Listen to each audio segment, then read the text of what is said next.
ce qui m'intéresse, évidemment, c'est les enjeux philosophiques. Par exemple, dans Adam, il y a l'homme universel, l'universalité. Donc, pour nous autres Français, tout le monde sait ce que c'est l'universel. La Révolution française, les droits de l'homme. Mais c'est aussi, peut-être, Israël. Dans Ézéchiel, il y a un verset extraordinaire qui dit « Vous êtes Adam à Israël ». Alors, qui est Adam ? Au fond, c'est Israël, c'est les nations, c'est l'homme en tant qu'homme. Voilà tout ce qu'il va falloir penser à travers le simple mot d'Adam. On va voir comment il se décline à travers tous les versets de la Torah. Il s'appelle Roni Klein, il est docteur en philosophie, il vit depuis plus de 30 ans en Israël, il est également rabbin massorati de la communauté francophone de Tel Aviv et il est ici parce qu'il ouvre un cycle de conférences, de cours plutôt, ce sera plus juste sur l'hébreu biblique. On est ravis de l'accueillir, bonjour Roni Klein. Bonjour. Alors pourquoi vous avez décidé d'enseigner l'hébreu biblique et plus précisément de donner également des explications sur le contenu de la prière? Oui, alors d'abord, moi, ça fait longtemps que je donne des cours de pensée juive à Tel Aviv. J'anime un cercle de pensée juive depuis plus de 10 ans. Et je me suis aperçu que, en fait, les Français de Tel Aviv, il y en a beaucoup aujourd'hui, ils ne connaissent pas l'hébreu. En fait, ils arrivent ici, croient que c'est bon, ils ont fait le principal, ils vont à la plage, et puis c'est fini, ils se voient entre eux, ils jouent à la pétanque.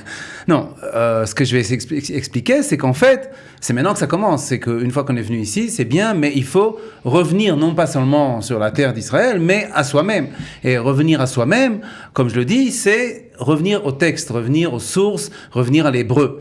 Et parce que l'hébreu, c'est pas seulement une langue, c'est une autre façon de penser que le français.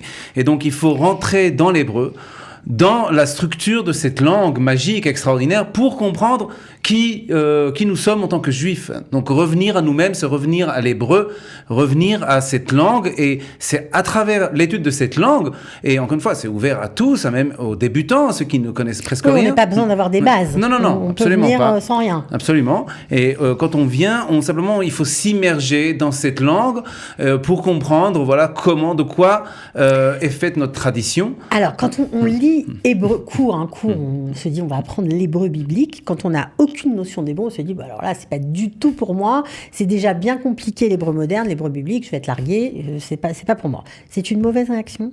Absolument, absolument. À la rigueur, c'est même plus facile que l'ulpan. Je vais pas apprendre les formes verbales. Il s'agit pas de faire des cours d'hébreu moderne. Donc, l'hébreu biblique, c'est surtout des racines. Ce sont des mots, par exemple, les mots de Adam, Dmut, Tselem, Israël. Qu'est-ce que ça signifie? Tous ces grands mots que tout le monde connaît finalement, mais la plupart des Français qui sont en Israël ne savent pas exactement quels sont les enjeux qui se trouvent derrière. Ce sont des enjeux philosophiques. Vous mettez l'eau à la bouche. Adam, ça veut dire quoi? Adam. Pourquoi c'est important? Adam, d'abord, c'est ce qu'on appelle en français l'homme, l'humain, le premier homme, mais en fait, Adam, c'est aussi un nom propre, c'est pas seulement un nom commun, puisqu'il est dit, Vaikra et Shmam Adam, il les appela Adam.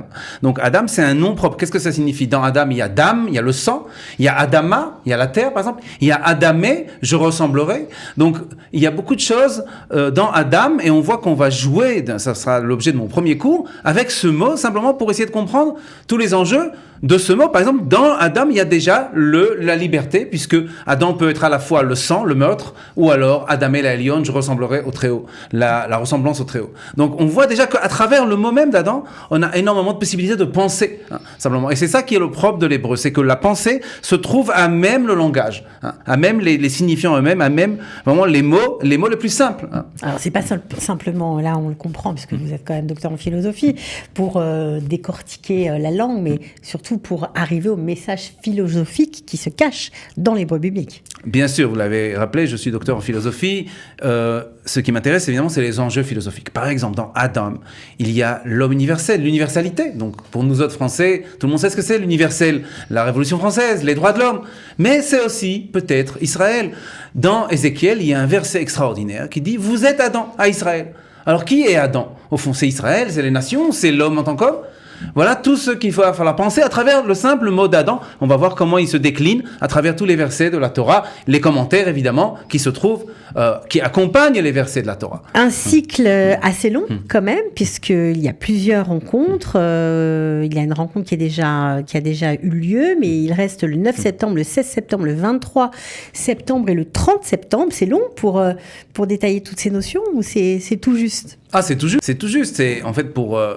c'est infini l'hébreu biblique. Donc il faudrait 10 000 séances. 5 séances, c'est juste vraiment le commencement pour essayer d'apercevoir les quelques mots, on va dire, les plus importants pour moi, vraiment les mots fondateurs. Adam, Dmut, Tselem, Bassar, Or. Et justement, on va jouer sur le mot de Or. Or, c'est la peau avec Aïn, mais c'est aussi la lumière avec Aleph. Et il y a énormément de commentaires là-dessus. Après, on va essayer de parler on va consacrer une séance au nom d'Israël. Ivri, Israël, Yehudi, Yehuda, Bet Yaakov, etc. Une 4e séance sera consacrée au nom de Dieu dans la Torah. Là, encore une fois, c'est une grande question, c'est une immense question. Pourquoi Dieu s'appelle une fois Elohim, parfois il s'appelle Shaddai, etc., etc. Et puis, je consacrerai la dernière séance, la 5e, à simplement la lecture d'une séquence biblique. Par exemple, je pense à la ligature d'Isaac. Et là aussi, on va essayer de comprendre pourquoi chaque terme est important dans une séquence biblique. Par exemple, la ligature. Donc la sémantique, elle est fondamentale en fait chez nous. Absolument. On ne peut pas lire la Torah en français.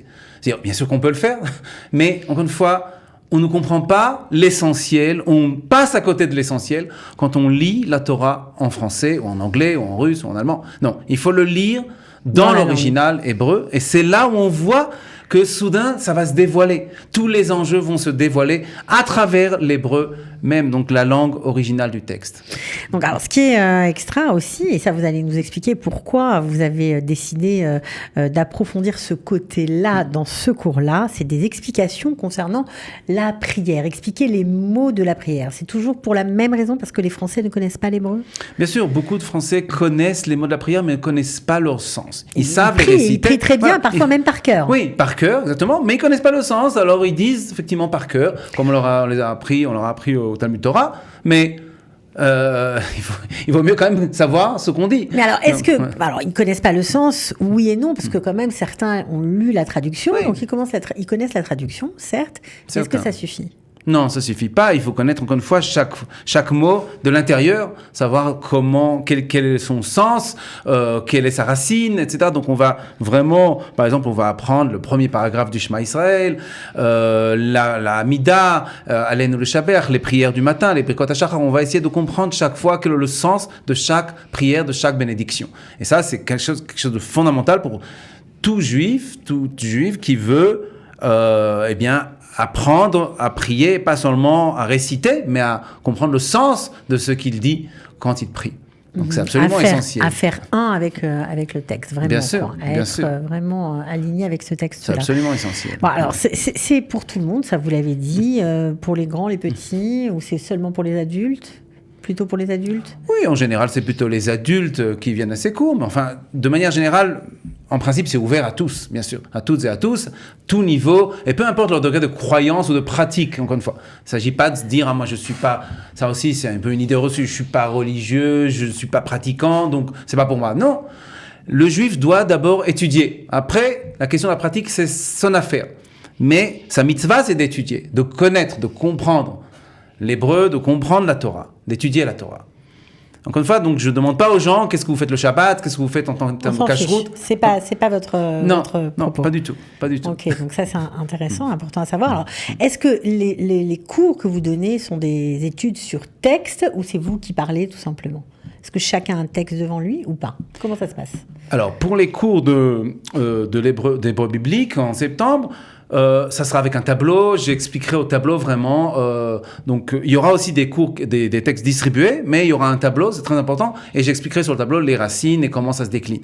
Maintenant, après, pour les cours suivants, oui, c'est des cours sur texte, de toute manière. De manière générale, tous mes cours sont des cours sur texte, avec des sources traduites en français. Et oui, parce que là, nous avons parlé uniquement du programme du mois de septembre, donc hébreu biblique, explication du contenu des prières, mais vous avez un cycle de cours en préparation, pour ceux que ça intéresse. Alors là, on est dans une autre dimension. Je vais donner quelques thèmes: antisémitisme, antijudaïsme et antisionisme, l'État entre les modèles occidentaux et le modèle juif, l'existence juive entre diaspora et terre d'Israël, Torah et modernité, une coexistence impossible, l'Europe et le judaïsme, juifs et musulmans en Israël. Bref, des thèmes passionnants. On se rend bien compte que voilà, la philosophie générale, la pensée juive, la pensée politique, tout ça est vraiment vos domaines, on va dire, des domaines qui vous passionnent et vous les maîtrisez bien. Et donc, pour ceux qui s'intéressent à ces questions, c'est aussi une occasion de voir le côté juif des choses sur ce sujet. C'est très, très important pour vous.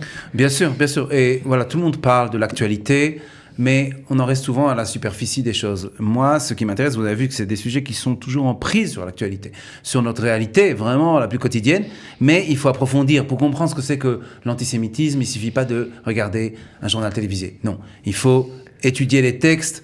Ça remonte à très loin. Ça remonte finalement au début de notre histoire, au Sinaï, à Amalek. Ce sont des choses qu'il faut connaître dans les textes. Et donc, on va étudier ces choses-là, ces thèmes sur texte, avec les versets, avec les commentateurs, avec toutes les midrashim et le Talmud, qui nous parlent déjà de l'antijudaïsme, de la haine d'Israël. Et c'est pas, encore une fois, c'est pas quelque chose qui est contemporain, mais qui, pour le comprendre, il faut remonter jusqu'à nos sources les plus anciennes. Donc voilà un exemple, c'est pour l'antijudaïsme, mais pour tout. Il y a aussi, alors là, ça a l'air fascinant, et surtout, c'est d'une actualité brûlante, c'est l'État, entre les modèles occidentaux et le modèle juif. Donc, on se pose beaucoup de questions sur la démocratie, sur y a-t-il un modèle différent qui pourrait mieux nous aller, comme c'est décrit d'ailleurs dans le Talmud, un autre modèle. Hein, on ne parle pas de démocratie, on parle d'autres choses, de royauté, etc. Est-ce que c'est adapté à notre vie aujourd'hui? C'est des questions passionnantes. Bien sûr, tout le monde, encore une fois, parle de l'État d'Israël comme État juif et démocratique. Mais de quoi s'agit-il exactement? Peut-on concilier les deux? Comment les concilier? Qu'est-ce qu'un État juif? Qu'est-ce qu'un État démocratique? Enfin, voilà toutes ces questions qu'il faut reprendre à la base, à travers les sources juives, mais aussi parfois philosophiques, pour mieux articuler les deux. Donc, encore une fois, c'est une réflexion sur les grandes questions contemporaines avec toutes nos sources qui nous aident à penser. Voilà, donc ça, ce sera pour ceux qui vont poursuivre l'étude avec vous après le mois de septembre, qui lui est consacré à l'hébreu biblique. En tout cas, merci beaucoup d'avoir été avec nous. Ça a l'air vraiment passionnant. Il n'y a pas de cours en Zoom? Alors peut-être, s'il y a une demande, oui, je pense aussi à des cours en Zoom. Oui, absolument. Okay. J'ai déjà des cours en Zoom, mais... Si, évidemment, vous avez envie de participer à ces cours, il faut vous inscrire, c'est comme ça. Donc, je donne le téléphone 050 276 71 17. Voilà, il y aura aussi sur le texte qui décrit la vidéo, vous aurez toutes les adresses à Tel Aviv pour vous rendre à ces cours. En tout cas, Roni Klein, merci. Merci Cathy. Je voudrais préciser une chose, c'est que je suis basé à Tel Aviv, mais que je suis ouvert à d'autres... On peut vous faire venir dans d'autres communautés. Voilà, je peux intervenir dans d'autres villes. Je sais qu'il y a peut-être des Français qui seraient intéressés à Netanya ou ailleurs par des cours, donc ils peuvent me contacter. Pas de problème, je pense que le message est passé. Merci beaucoup Roni, à très bientôt. Merci Cathy. Merci.